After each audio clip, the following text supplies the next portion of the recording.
ito mga idol, namumunga na yung mga kamatis ko, namumulaklak na yung mga kamatis ko mga idol. Ayan, maliit pa pero namumulaklak na. Ayan yung mga kamatis mga idol.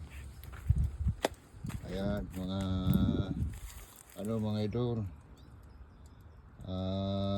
sinatawag na mustard. Kahit yung talbos lang yung ginugulay ko, ang sarap. Itong buhay namumulaklak na oh. Ayan yung mga pipino mga idol, mga pipino, mga sibuyas na malalaki. Ayan yung mga ano natin na sili, maliliit pa mga idol. Ayan yung zucchini, mga zucchini, kamatis. Ito yung mga talong ko last year, buhay pa. Tinagyan ko na ng abono. Ayan, ayan yung mga kamatis dyan. Ayan yung mga sili mga idol, maliliit pa.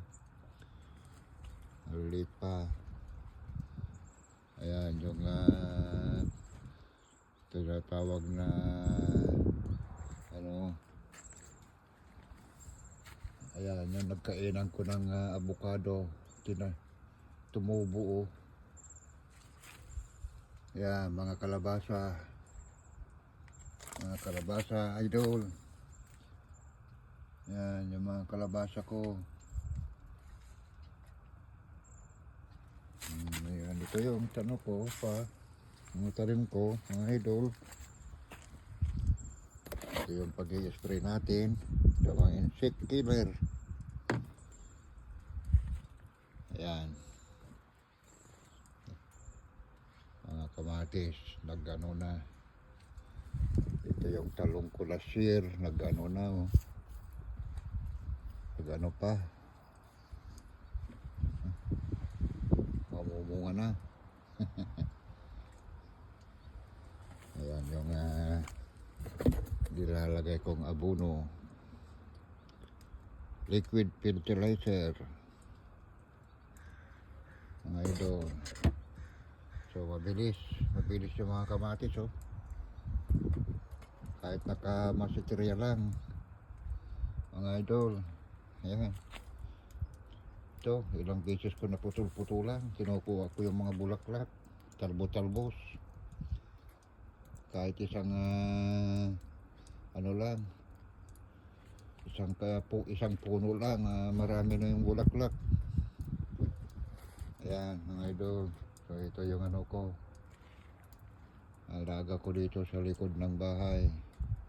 Ayan mga ano ko, tanim ko dito. Ito yung mga nakaano lang dito sa ibabaw ng lamesa, dito sa likod. Ito yung update ng tanim ko dito.